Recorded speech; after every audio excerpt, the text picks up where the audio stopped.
This episode of the Powering Through podcast is brought to you by NCHS, National Cornerstone Healthcare Services, a subsidiary of NCHS Holdings. NCHS is a full-service healthcare organization which, through its affiliates, includes an accredited specialty pharmacy founded to serve people with hemophilia and other blood disorders and to optimize patient quality of life by providing personalized healthcare services in addition to pharmacy services. NCHS makes independence the goal for people living with chronic disorders. They believe the home or an alternate non-clinical setting is the best place to receive treatments, which is why they do much more than just fill prescriptions. Patients of NCHS can also expect medication therapy management, coordination of nursing services, and much more, including translation services for non-English speakers. Learn more about NCHS services and the team who provides them by visiting nchswecare.com. Once again, that's nchswecare.com. Hello and welcome to the Powering Through podcast, featuring panel conversations on obstacles, challenges, and what it takes to overcome, held for the benefit of the bleeding disorders community. The Powering Through podcast is sponsored by NCHS, produced by BloodStream Media, and I am your host, Heather Robb. You can subscribe to the Powering Through podcast on iTunes, Spotify, or wherever you listen to podcasts to have the most recent episode delivered directly to you. And visit poweringthrough.org to see videos, photos, and other podcast episodes from all of our Powering Through events. In this episode, we give a listen to our Powering Through event with the Idaho Chapter of the National Hemophilia Foundation. Our participants were community members Preston Bowling, Allie Cashel, and Skyler Openshaw, and host of the Powering Through panel is Patrick James Lynch. We start our conversation with Preston, who has moderate hemophilia A. He talks about how attending camp helped him cope with feelings of otherness, and how the bleeding disorders community starts to feel like family. So let's take a listen to our Idaho chapter of NHF's Powering Through, starting with Preston Bowling. You are 19. Yes. You have moderate hemophilia A. You are the oldest of 5 boys, one of which also has hemophilia. You had no prior family history, right? And as the oldest, there was no kind of warning signs that you might have a bleeding disorder. Is that right? Well, when I was born, about 15 months old, I was bleeding out of every pore in my body, and they tested me for a whole bunch of bleeding disorders. Unfortunately, they never tested me for hemophilia. And what did lead to your diagnosis? My younger brother had 7 tonsil surgeries, and he tested positive for hemophilia, and so they were like, well, that's what Preston has. Do you remember being diagnosed? Do you remember that moment? Not really. Not particularly? Because I didn't really know what it meant. I was still young, and there's so many things to learn at that age, and it was just another word I guess I didn't really understand. So the family got involved in the community almost right away, right? Yes. And what were your first experiences with the community, coming to events like this, going to camp? Tell us a little bit about your first experiences. It was a great experience. We went to a bunch of camps in Utah, and it was really nice to be around the kids that had hemophilia, and it felt good to not be so different. I think you had mentioned that some of the friendships that you had made there have carried over and have been long-lasting friendships. Is that right? Yes. What do you think the value of those friendships are? As you said, it's nice to meet people that have what you have. What are the value of those relationships to you in particular? Well, they come more like family. Lots of you guys here, we see you guys so much, and it's kind of like a family reunion, I guess, What age were you when you first started going to camp? I believe I was 10. When did you start volunteering at camp? I think it was around 16. Okay, yeah. So it's been a few years. Yeah. I remember very vividly my first summer at my camp, going from being a camper to now I am a leader in training, or an LIT, mm-hmm. and how it kind of felt like I know this place really well, but this all seems a little different now, and mm-hmm. just kind of feeling like I really didn't have a great sense of am I doing a good job? I don't really know what a counselor does. I've only ever been in the other role. Did you have any of that when you first started in this new role? Not really. I had a lot of good guidance, and a lot of the older adults were just do this and you'll be fine. So let's talk a little about school growing up. One of the things that you had shared with me that stood out was always wanting to be involved in football, and I'm sure there were other things as well that hemophilia did not quite allow. Talk a little about what that experience was, the feelings that stimulated in you, and how you managed not being able to participate in these things that you really wanted to. Probably still to this day, my favorite sport is football, and unfortunately all I can do is watch it. I went to a doctor's appointment, and he's like, you definitely cannot play football. And I just remember how hard that was, because that really made me feel different, because I wanted to play, but I couldn't, and all my friends were doing it. I have hemophilia, and there's no going around it. And so I might as well just accept it and what comes with it and what I can't do and what I can do. That's very well said, by the way. There's no going around it, but it doesn't mean it won't continue to be challenging at times to like fully own that. You know, I recently was like, I really can't run. You know, I can move around really well, but I run, and at my size, with the amount of damage I've already done, like, it's bleed central.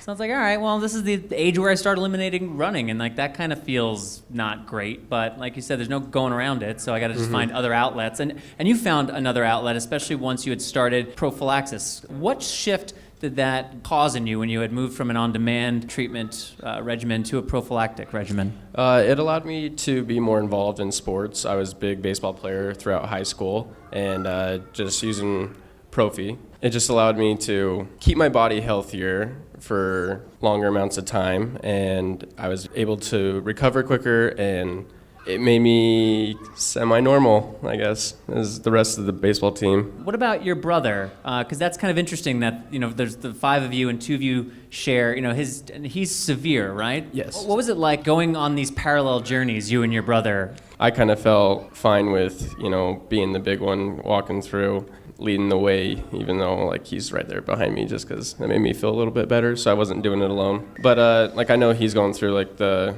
troubles right now with not being able to play football, and because he's at that age now that like they're starting that grid kid, but I'm excited for him to learn about his different passions in life, because like once I learned about my different passions and stuff, it made it a lot easier. You're too invested in what you can't do, and you don't realize all the things you can do. That's also very well said, and actually that's something that Skyler and I had talked about, who's going to be up here in a little bit, trying a little bit of everything. There's the things that when you have hemophilia you can't do, but try a little bit of everything to find the things that you can and the things that you respond well to. You had some kind of firsthand experience with taking a look at what life in other parts of the world looks like. You mind sharing that story and that particular moment that you captured?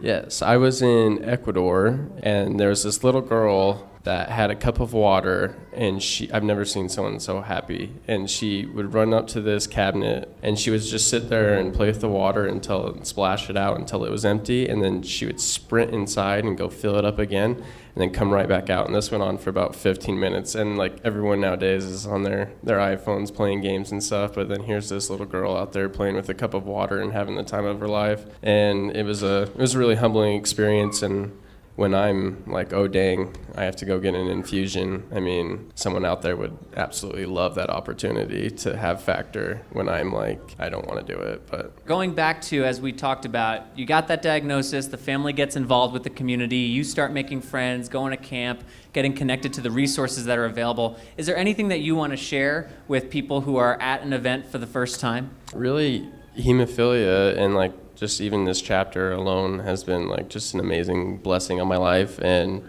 even if I had the opportunity to not take it or to take it, I think I'd take it, just with everything that's come of it. And I mean, everyone's got their trials in their life, and if hemophilia is ours, then we're very lucky compared to other trials. And so honestly, just even with the family or the group that you meet with, and the connections you make, and the friendships and relationships that will last you a lifetime, it's a blessing. Next up, we hear from Allie Cashel, who's been living with Lyme disease and 3 other tick-borne diseases for many years. She talks about living with an invisible disability and her book, Suffering the Silence. Let's jump back in and hear from Allie. I was diagnosed with Lyme disease, which I don't know if too many people know about here, but it's a disease that you get from a bite of a tick. And normally, it's a very easy disease to treat. You take a couple weeks of antibiotics, it's out of your system, you're fine. But I was not only diagnosed with Lyme, I was also diagnosed with Babesia, Bartonella, and Ehrlichia, which are 3 other tick-borne diseases that I was not tested for until almost 10 years into my battle with Lyme.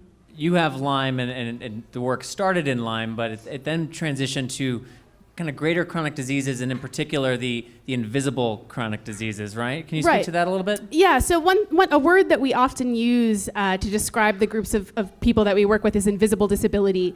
And disability is a word that I really sort of feared and stayed away from for a really long time, because I was like, I'm not disabled, I'm totally able. But the reality of the situation is that myself and many of the people who I work with are not always completely able-bodied, and we do need some extra help every once in a while. And I think navigating that space and finding that can be more challenging when your disability is something that people can't see when they look at you. It's interesting too, because I wonder in thinking back and thinking about my own experience, why was I so scared of that word? Like, is disability a bad thing? Like, why did I not want to have that label attached to me? And I think about that a lot. We've started working with mental illness too. And in my own experience, a huge part of my dealing with the mental side of disease was really just pushing it away. I was like, forget that. Not gonna deal with that. I'm physically sick, and that's the thing I need to take care of. Because I was so terrified of people being like, it's in your head, you're mentally sick. But thinking back now, why is it so bad to deal with mental health as well as physical health at the same time, especially when those two things tend to be so intertwined for so many of us? Yeah, it's even funny the way we separate it and the way it's separated on insurance. It's like, do you need to see the eye doctor? Do you need to go to a hematologist? Do you need mental health? And it's kind of just like put over here in its own. It's all health. It's all part of what we need. And there's been more awareness within our community of the impact a bleeding disorder can have on one's mental health. And it's a topic that we don't talk about quite enough, I think. And couple that with pain management and some issues related to pain management, and it can be very damaging if you are silenced, if you don't talk about these things. Yeah, I see that a lot in the Lyme world as well, especially because with Lyme or any sort of immune-related condition like a long-term infection, stress and emotional health tends to be a really big trigger for flares. So for example, in my first neurological flare, in just a month, I was struggling to read, I was struggling to speak, I was in 6 car accidents in 6 weeks.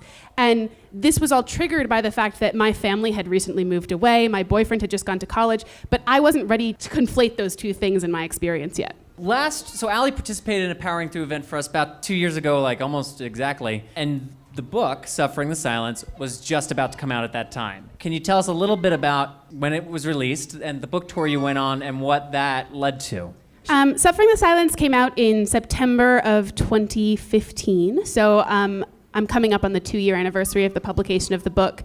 And I was lucky enough to go on a 9-city tour around the US where I met with a number of different Lyme patients, but also just members of chronic illness and mental health community in general. And what I sort of realized on that was that it's true that I have Lyme disease and that's my diagnosis, but my experience of disease is really pretty much the same as most other people who are dealing with any sort of chronic health condition.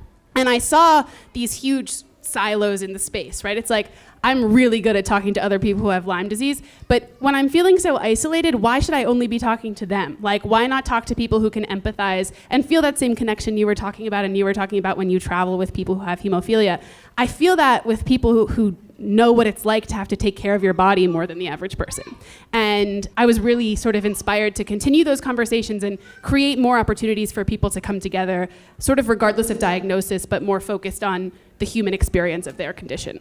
And you had said something to me that jumped out about these live events, the power in seeing and connecting with people in person.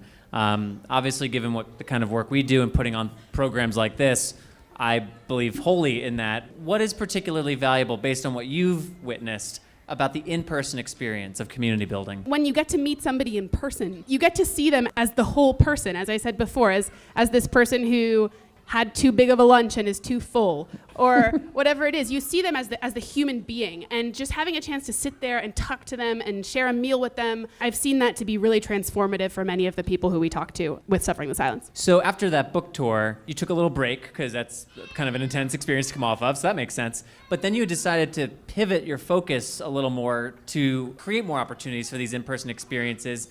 Can you talk a little about that and some of the workshops or events that you've produced? Yeah, so in the last year, we started Suffering the Silence as its own nonprofit last September, so we're just coming up on 1 year as well with that. And since then, we've done, I think it's 8 events around the country, as well as a 5-day-long retreat. The events have really ranged from panel discussions about sort of how to maintain healthy family dynamics to last night I was in Chicago for a storytelling night where we had 5 high school-aged young women tell their story to an audience of like over 50 people. So we're really just creating more and more opportunities for that story sharing, and I really think there's a huge power in just the opportunity to share your story and the process of sort of hearing yourself say it out loud. One of the events you had put on, Illness and Identity, that kind of stuck out to me, the way you described the interplay between illness and identity. Can you talk a little bit about that?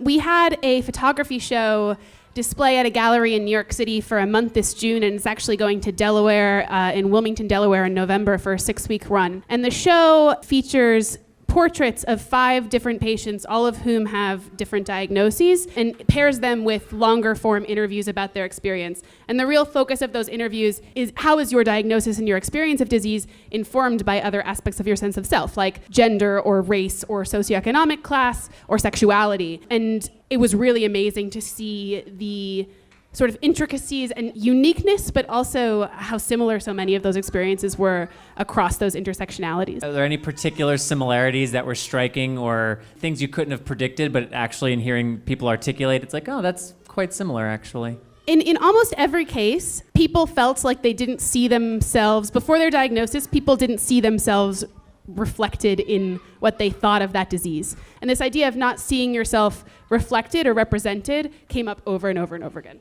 Yeah, and I've heard that within our community, and there's a guy, Justin Levesque. He talks a lot about that because, with bleeding disorders, we are very physically limited in many ways. So oftentimes, images of what life can look like depict physically active people, and that's great. But if that is all you see, and you say maybe have an inhibitor, and you're battling with that, and that aspirational sense of I can physically do these great things is not realistic, where do you see yourself in the materials that are out there? And he's very sensitive to that, and that's something that's I think an important thing for us to always be mindful of, and with the kind of work we do in making sure, are we representing the community at large or only a segment that is convenient or close to us or what have you? We're trying to really do that as well with STS, in terms of if you don't see yourself being represented, then speak up and become the advocate to represent yourself. And that can be scary and intimidating, but we all can do it. You mentioned the 5 young women last night speaking to that group, and I know from our previous conversations, you had experienced, I'm just trying to think how to frame this, but that as a female, when you're trying to self-advocate, especially in a community that there's doubts about the legitimacy of the disease that you're speaking of to begin with, that you can be too easily dismissed or considered hysterical. What experiences have you had as a female advocate that have led you to that, and what have you done to combat that? Yeah, I think the most formative experience I had was during that first neurological flare, where I was sitting across one of the best infectious disease specialists in the world. And he, as I started to articulate my experience, he cut me off about, no more than 15 seconds in, and just told me, you're wrong. It's physically impossible that you have this. I know better than you. And I remember being a 17-year-old girl sitting across from this big, important man, and I believed him, and I thought, who am I to say anything different than this person who has more authority than me? And I find, as I've moved into more of a role, in an advocacy role, I still start to doubt myself. I spoke in front of a congressional forum last May, and it was primarily men who were in the room, and I just had this thought of thinking, they just are going to think I'm like a little kid, and they're going to see me as a little girl and not somebody who really knows what she's talking about. I guess what I've done to combat that is just to learn that when I do speak up, and when other women who I'm around speak up and start to express what they're going through in an honest and well thought out way, I'm met by much more empathy and support than I fear that I won't be met with, or that I would be pushed back against. So I think you have to give people a chance to see you for the person who you are. And when they don't see you as that, you have to sort of brush it off and say, it's okay, the good people in the world will. But I just don't stop talking, and I don't stop reading, and it's probably annoying for people, but I think it's an important part of being a female advocate is just keep your mouth moving a lot. Last question. You had mentioned a popular theme that you were noticing across all these events, meeting people from all different chronic disease communities from the US and abroad, was this idea of acceptance of the disease, of the struggle, of the hand that you're dealt. There's still a way to win. Can you say a little bit more about what that means? What does acceptance mean? Yeah, I think Preston put it really well before. Many of us who deal with chronic illness have been dealt a bad hand, and it's not the hand that maybe our friends who are playing football got. But once we figure out and take a real look at what cards are in that hand, we can still play to win. But we're not able to play to win until we realize we haven't necessarily been dealt the right hand. And I think that that's been a huge part of my healing process is to realize what my limitations are, realize what my challenges are, But also then knowing that, find ways to overcome them. Things might take me a little longer than they take other people, but I'm finding ways to accomplish the things I wanted to accomplish even with this. Lastly, we hear from Skyler Openshaw. Skyler talks about his first bad bleed and the challenges of self-infusion. We'll jump back in to hear from Skyler right after this quick word from our sponsor. You've heard from NCHS about the services they provide to their patients. Now they'd like you to meet one of those patients. Joe. When Joe first moved to St. Louis, it was a bit of a shock. It's a big city, he was looking for a job. He didn't have much time to try to figure out his new insurance policy or figure out how he'd continue to receive his factor. Joe made a call to an NCHS rep he met at a conference, Kara, and Kara helped Joe get his coverage and his care in order. She ordered Joe's factor and made sure it got to him on the same day every month. She'd call to make sure everything arrived in order and check in on him periodically to make sure that he was keeping up with his care. Kara works for NCHS, the specialty pharmacy and healthcare organization, and this is what she does. She takes some of the hassle out of everyday life with a bleeding disorder. So Joe was able to focus on self-care without having to spend hours on the phone with doctors, pharmacies, or insurers. His factor and supplies showed up on time every month in the right quantities, and if there was ever a problem, he could call Kara. She just made life easier. NCHS. We care for life. So Skyler, for those who don't know, you have factor 9 deficiency. 8. Oh, you're factor 8? Yes. I just wrote this incorrectly then? Pardon me. Okay. Your name is Skyler, right? Yes. All right, good. I'm glad I got that part right. I will only accept one mistake, so that's the last straw right there. Well, we might have to keep this really short then, because I don't know if I can go mistake-free the rest of the way, but we'll try. You had no family history of hemophilia, right? Nope. Okay. Diagnosed as a baby, though. So you were mentioning that you didn't really in school growing up, you didn't have too many really bad bleeds that kept you out. You didn't have to miss that many activities. By and large, it sounds like as a kid growing up, hemophilia was decently well managed, yeah? We managed it well. I had it regularly. I had bleeds every once in a while, but not as much as I could have had. Do you have a memory, like we were chatting with Preston earlier, about that first bad hip bleed and how that kind of leaves an impression? I have an ankle bleed story that's like, here we go. Like this is my bleed story. Do you have that like first bad bleed story? I had a bleed on my foot once, and I went to the nurse about it, and she said, "Nah, you're fine." And I was like, "Oh no, I have hemophilia. I bleed and it's changing colors a little bit." "No, you're fine." I waited the day, and then my grandma looked at it and said, "Yeah, that's a bleed. You should have been sent home or getting medicine right away." So but you were just at school the rest of the day dealing with it? Yeah, she told me to deal with it. She handed me like 3 ice cubes in a bag, and there you go. On your way. Did you talk to this nurse again about like what hemophilia is, or what was the follow-up with this nurse? Someone had to talk with her, because any other time I got hurt, she called my grandma and made sure I went home.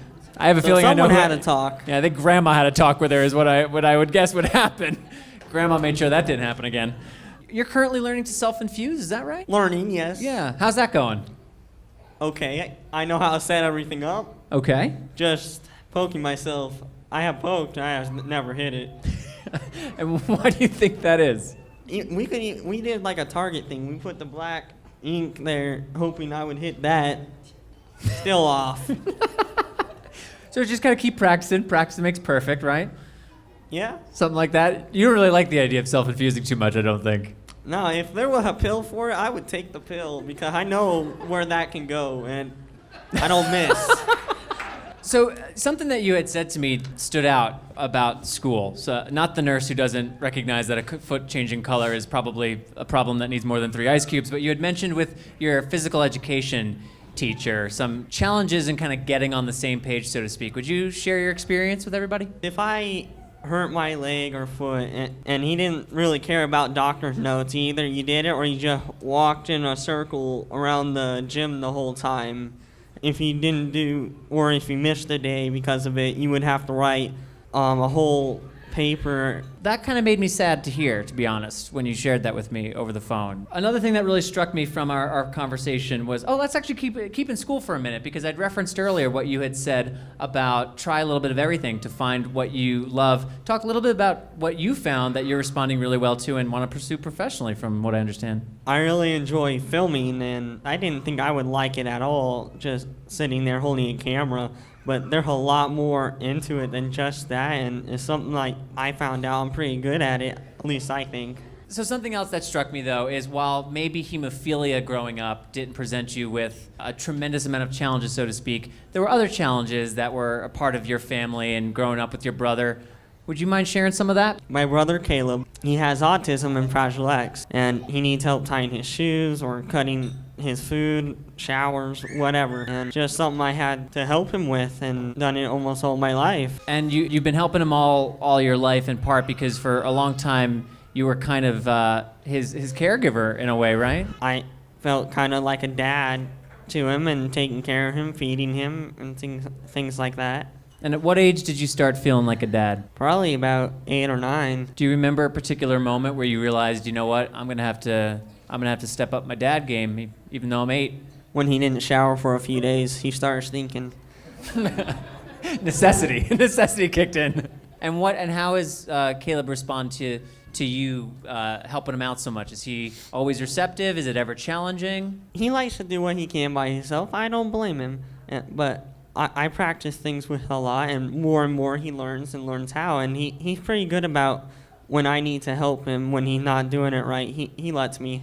That's got to be tough at such a young age, as we were kind of joking about earlier. At 8 years old, you got a lot ahead of you, you got a lot to learn, and you're taking on this big responsibility. How did you kind of manage that at 8 years old? There must have been moments where you were frustrated, overwhelmed, where you didn't know what to do because you're only 8. Learned from what my parents did do when they did it, and I tried to mimic that. Or if we would go to other families' homes to visit, watch them, what they do, and try to do that. Was there any situation that you and your brother kind of got yourselves into that it was like the premise of a sitcom?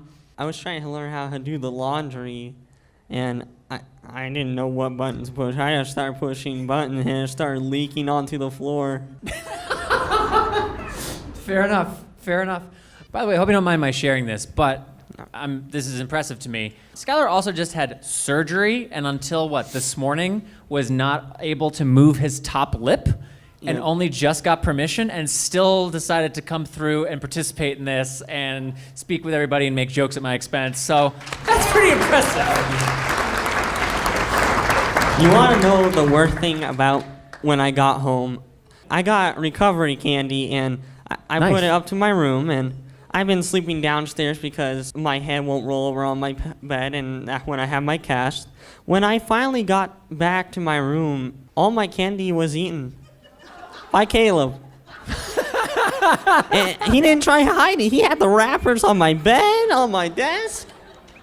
Like, that was for me. He didn't have a surgery.